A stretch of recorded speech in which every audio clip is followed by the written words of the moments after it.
legalizefreedom.com. Why are we here? Where do we come from? Where are we going? From the nature of reality to the future of humanity. Listen without limits. Unchain your brain. Change your thinking. Change your life. legalizefreedom.com.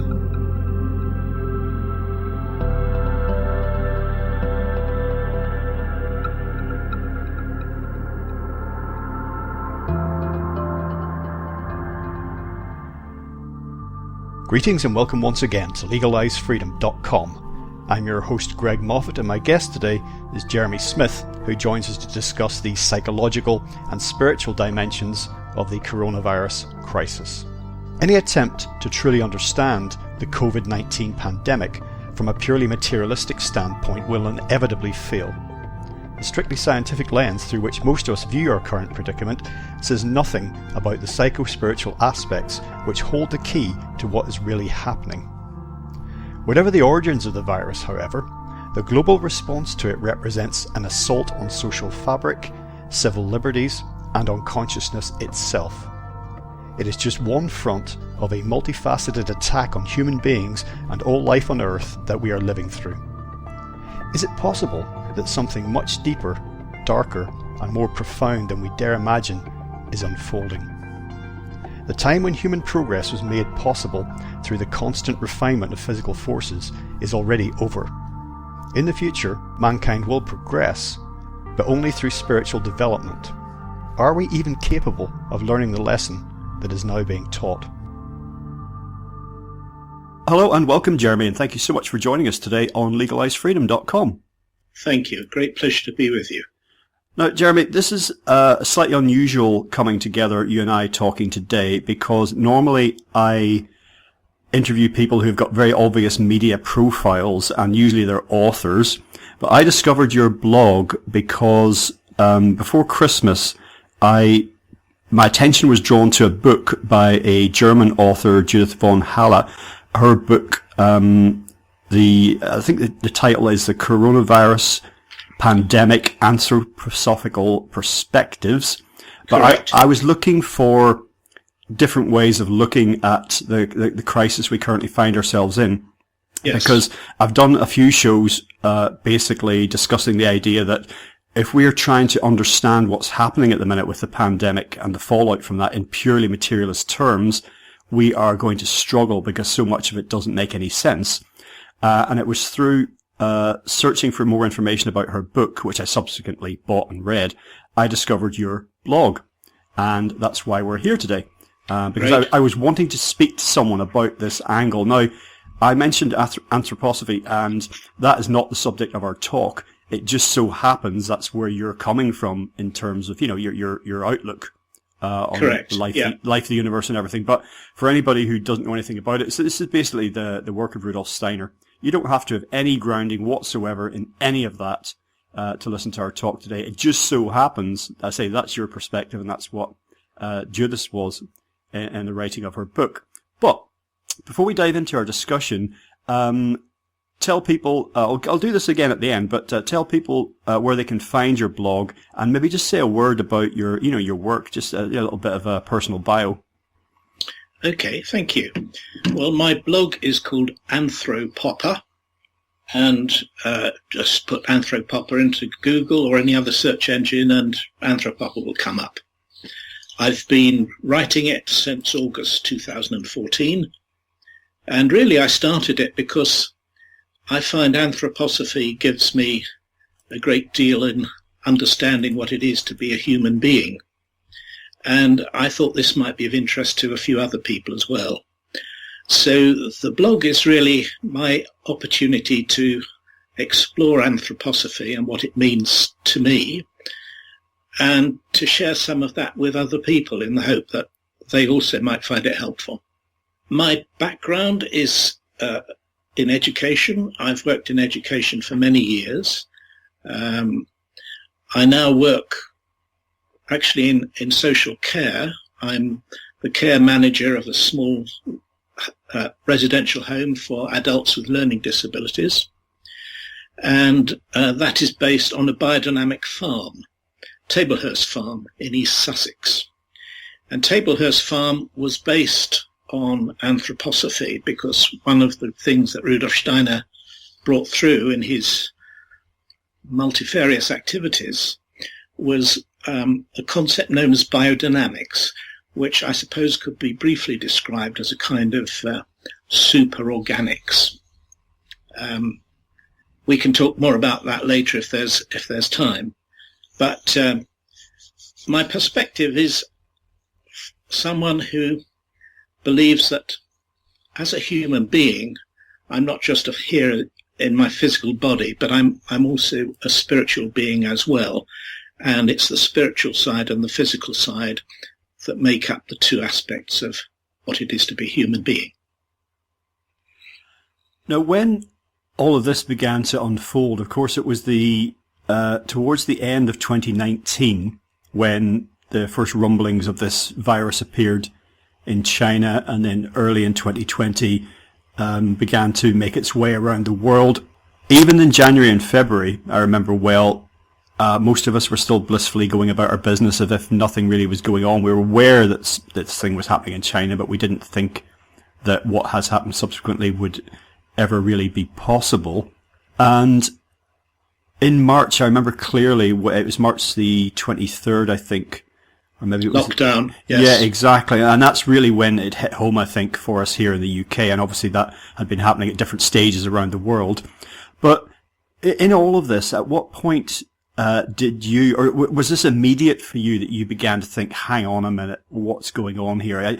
Because I'm aware that with your outlook, you may apply the perspective that you just explained to us to every aspect of life. You may see everything like that. But I'm just wondering if there was a point that you started to take particular interest in what was going on, seeing it as something that was way more than it appeared to be on the surface. Well, my wife and I both got ill in February with what in retrospect seems to us to have been COVID-19. So at that time, we didn't know what it was, but, it was uncomfortable. And as soon as you felt you were getting better, it came back again for another bite at you. So I rather suspect that that's what we had. But I didn't really start paying serious attention to this until Easter last year, when there were two aspects to this pandemic. The first was that it was wonderful to see clear blue skies, to be able to hear nature much more clearly, to be able to think that pollution was reducing. There were those wonderful photos taken over China by the USA showing massive differences in the air quality over China. And so the pandemic at first had some quite positive aspects. Also, we noticed people were kind to one another. Neighbours would help out. If someone was ill or disabled, you would perhaps make some food for them and take it round to them. So there were some very positive aspects of the pandemic.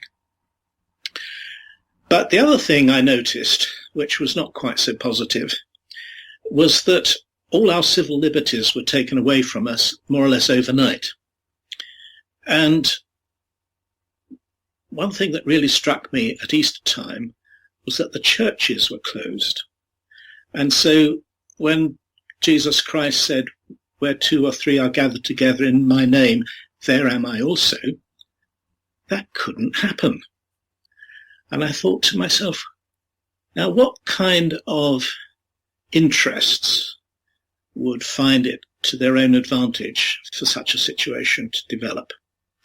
And so I began to look into it in quite a lot of detail, began looking around for what those causes might be.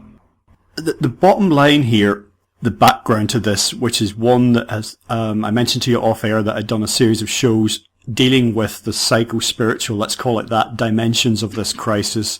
The bottom line is that a purely scientific approach will not give us the complete picture of what's going on. No, it won't. And of course, we live in these post-everything times, and we've had 150 years of hardcore materialism, Darwinian evolution, and 5 sense reality is all that there is. And people are absolutely steeped in that, even though, of course, there are great swathes of the world that don't see life and reality that way. But again, to look at the popular culture and, and to look at the media and whatnot, and politics and economics and environmentalism, everything else, it's all coming from that hardcore materialist point of view. And the fact that it doesn't really satisfy us as human beings doesn't seem to make any difference. But it's this ignorance of the spiritual context. I'm not sure if those are exact words from one of your blog posts or not, but that certainly came across in Judith von Halle's book. That is one of the reasons why we're struggling so much with this, because and I think increasing numbers of people are sort of waking up to this, that there seems to be more going on here than there seems to be on the surface, but they don't have the tools to begin to grapple with that, if you see what I mean. Because if what you see and what you can touch and what you can feel and what you can smell and taste is all there is, then of course you're going to come up at a dead end, a blank, when you're trying to grasp what your sixth sense, which a lot of people deny that they have, but telling you that there's something else going on here. Yes, I think that one of the things that's most noticeable about this pandemic is that there are pundits everywhere talking about it, but no one actually knows anything very much. And why is it that no one actually knows anything that really gets to the heart of the matter? And I think the reason is because we are not equipped to learn the lesson that is being taught. And we cannot learn the lesson because of our head-centered materialist culture, which does not believe in the existence of the realm where the pandemic is coming from, which is actually the non-material or spiritual world. And you mentioned Judith von Halle.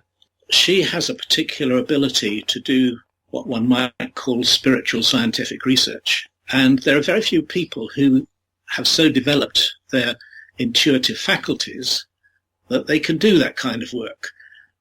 So when I found out about her book, I really wanted to read it, because it seemed to me that here was something that gave us a completely worthwhile perspective on what was happening. So that was why I wanted to write about it on my blog. What feedback have you had? Now, I noticed that you've got quite an active community there on your blog. Your most of your posts that I've read have got many comments. But so it's a two-pronged question, really. What sort of feedback have you had about your thoughts on what's happening via your blog? But also, I don't know to what extent you've taken your view and, extolled it in daily life, because certainly it's the thing that everyone's talking about. Well, I get quite a lot of comments on my blog. I think that particular post must have had at least 100 comments by now. And they're not all from anthroposophists. I do get some people, not so much as I used to in the past, but some people who really think that I'm talking absolute nonsense. And those who take a strictly materialist view of the situation really get very angry about what I'm saying. But my view is that unless we understand the other half of what it is to be a human being, which is the spiritual side, we're really not going to get very far with this. Because, all right, let's develop the vaccines that will help to get us over this particular problem. But what have we actually done by developing these vaccines? Have we dealt with the causes of the pandemic? I don't think we have. Because the causes of the pandemic lie in the way we have behaved as human beings during this last 150 years that you described as being the height of the materialist view of things. And all the problems that we're facing in the world now, whether it's climate change, whether it's the sixth great extinction, all the things that we know we're facing, none of this, it seems to me, can really be explained entirely in materialist terms.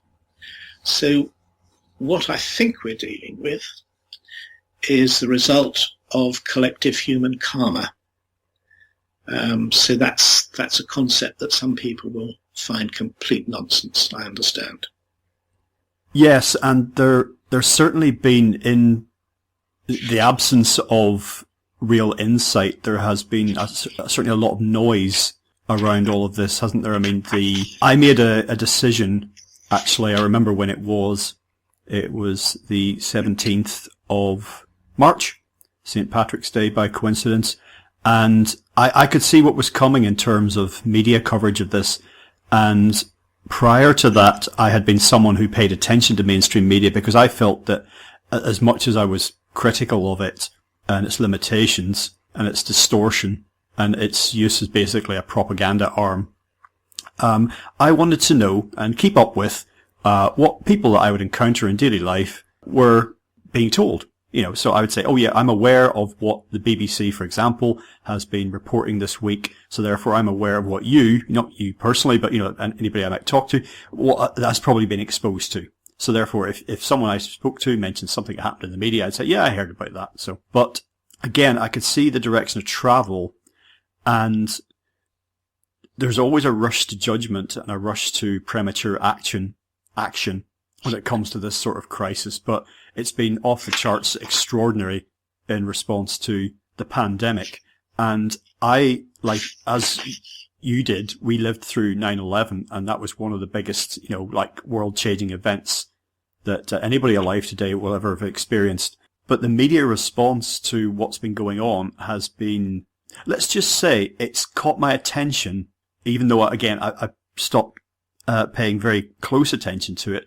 But in second and third hand reports that I've seen and heard, even the media response has told me that something else is going on. And I was questioning the impartiality, for example, of mainstream media for years. But the levels of, it's been so unhelpful. It's been actually adding to the problem.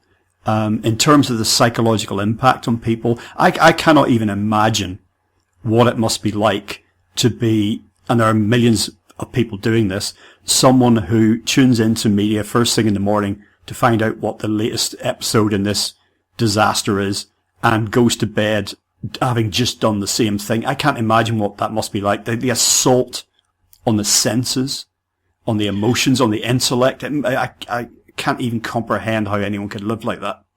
Well, I think this is really what I wanted to, in my very small way, try to counteract, because people do not have the conceptual tools with which to deal with this situation. And from my perspective, anthroposophy gives you a larger perspective so that you can see what's going on. So Judith von Haller, who you've mentioned already, has a view that what is happening is a result of many years of materialism and many years of abuse of humans by themselves, their abuse of the natural world, etc., and that this has built up a karma which is now having to be compensated for. Now, the pandemic is coming to us from, we don't know quite where. They still haven't established whether it came from Wuhan or whether it's caused by bats or pangolins or whatever. But whatever the initial cause, there is something else that's going on behind it. And that is this compensation effect that needs to take place. And it's something that affects all of us. It's not just individuals and individual karma. It's actually the karma of humanity. We're all part of this together. And so it's going to take us to actually change our ways if we wish to avoid future pandemics. Because it's quite certain that if we carry on in the way that some politicians are calling for us to get back to normal, if we just carry on as we were before, we're going to get more and worse pandemics in the future. And in fact, Judith von Haller suggests that the next pandemic will actually be something that affects our heart. So I very much hope we don't have to go there, but who knows? One other thing about this COVID-19 and this virus that's causing the disease is that it itself is, how should we put it, behaving strangely. A lot of people have likened it to flu. There are many similarities, but even the virus itself is flagging up that there's something else going on here because of its just the oddness of it all, and the fact that you mentioned a few minutes ago about people having so little real knowledge about it, and that extends right through to the so-called experts, yes, who have got actually very little to say about it. So again, that's another. If you were a detective coming in cold to investigate this from the outside, you would be you'd be looking at the sort of pattern of behaviour, even of the virus itself, and just saying that is highly unusual. Yes. Well, I don't think this virus is so unusual in that it keeps mutating.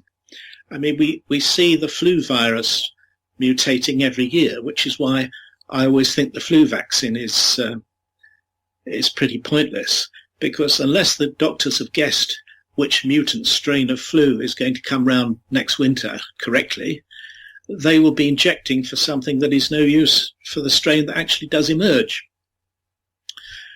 So we're already seeing with COVID, we started off last March with one particular strain. We've now got this strain that is called the Kent strain. There's another one coming from South Africa. There's another one coming from Brazil. Each of them supposedly more infectious than the last. So whether the vaccines that have been developed will deal effectively with all of them, we don't yet know. But the point is, why are we getting these infections? Why are we getting this virus right now? And if we just try and deal with it as an emergency that needs to be sorted, and then we'll be able to move on and get back to normal, I'm afraid that's not going to meet the needs. Another dimension to this, which I found very curious, and you can say that this can apply to illness and indeed wellness in general, is that the fact that as beings that we are more than purely physical is kind of betrayed in the way that people can become ill. They can think themselves ill. They can think themselves well. I did a show recently where we talked a lot about the placebo effect, which, yes, a lot of medical professionals even will dismiss as kind of, oh, well, it's nothing. Well, it's actually vast if you think about it, because it shows there's a mind-body connection. So, and I know that Judith touched upon this in her book in terms of like, if it was purely, this is a highly infectious disease, COVID-19, and there's ways that it's transmitted. And of course, we know that if you've got underlying health conditions, or if you're very obese, for example, or you've got asthma or something, there's all sorts of things that can affect how likely or unlikely you are to pick up something that's going around. Let's put it like that.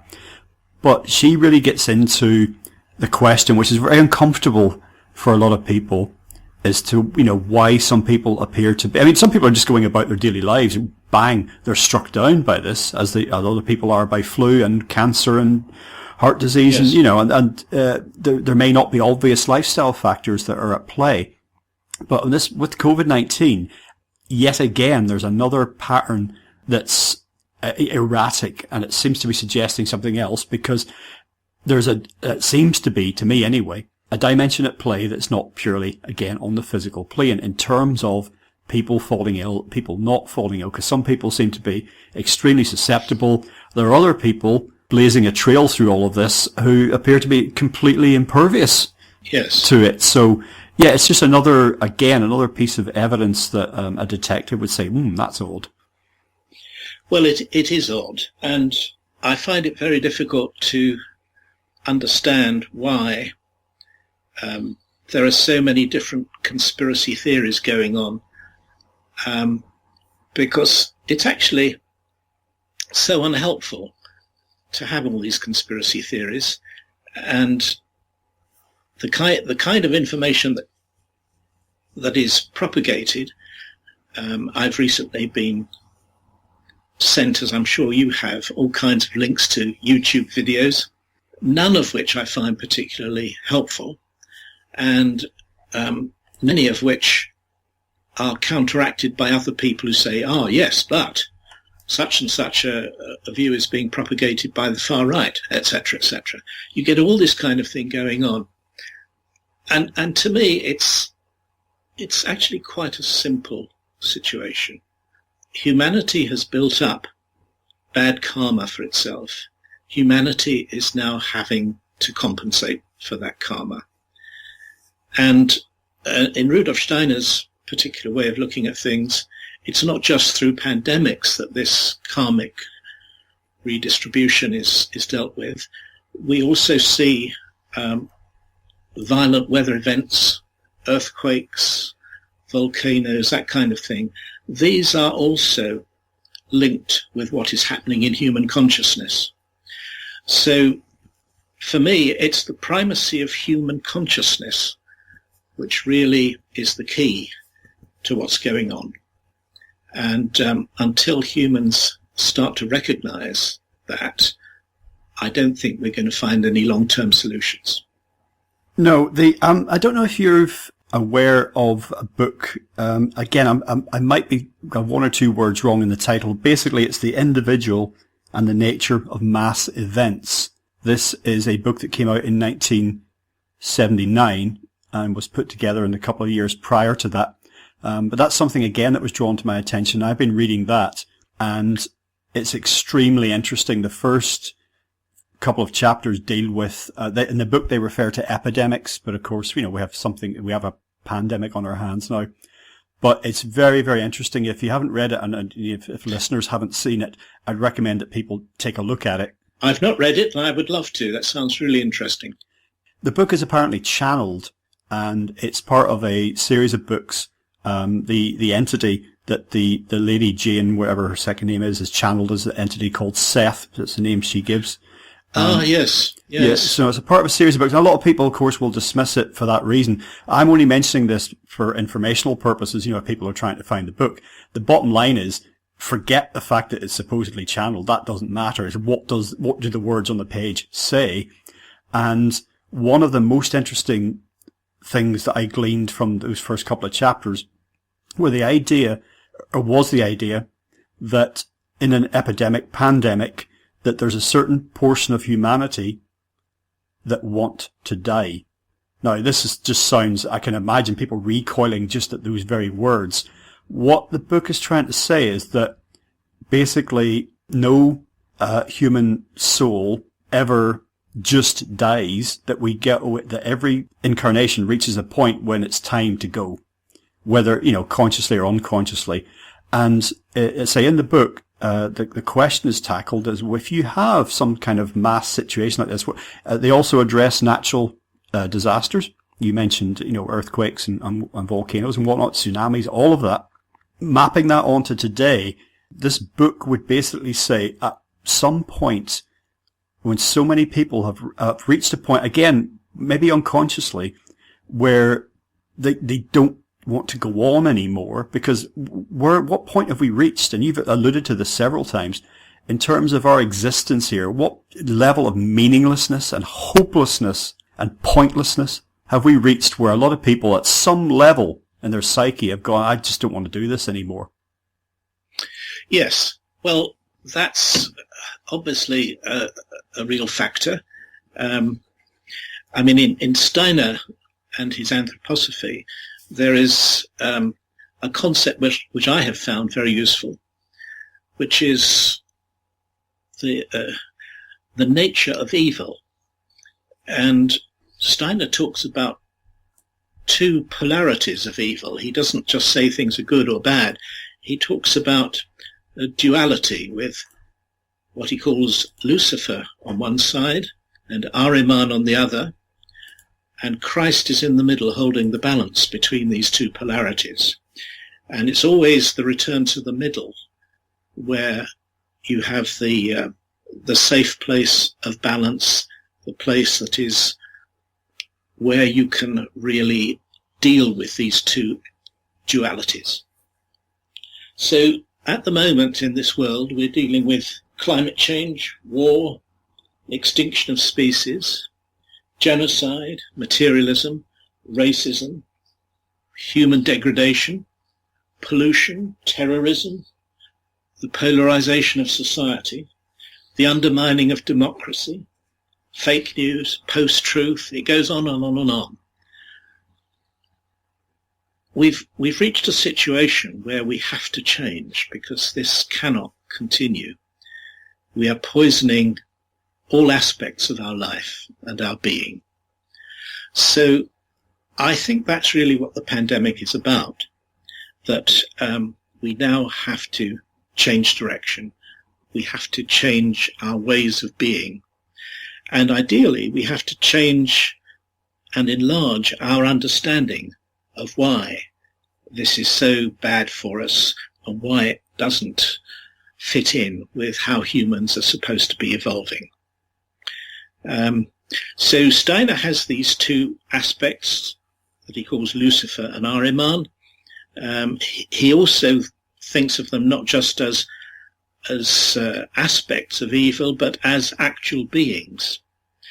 And he said that what is happening in this current millennium is that there will be an incarnation of Ahriman sometime before the first third of the millennium has gone. And this is going to be a very terrible time for human beings. He contrasts the incarnation of Ahriman with the incarnation of Lucifer, which took place in about 3000 BC in China. We think that this was the Yellow Emperor, the man who created the Terracotta Army. Then in the middle you had the incarnation of Christ 2000 years ago, and now we're facing what is imminent, the incarnation of Ahriman, which is why we're getting all these precursor events, if you like, all the bad things that have been happening to us during the 20th century and which are intensifying in the present century. So I find this quite helpful in trying to understand why we're experiencing all this. And of course, I realize that many people think it's all just a fairy tale. But I think because our situation is so dark and because our times are so dangerous, let us think things that may have been intellectually infradig. Let us think things that really enable us to get some kind of grasp on what is happening now. That concludes part 1 of our interview. Part 2 will be available soon in the subscribers area at legalizefreedom.com. legalizefreedom.com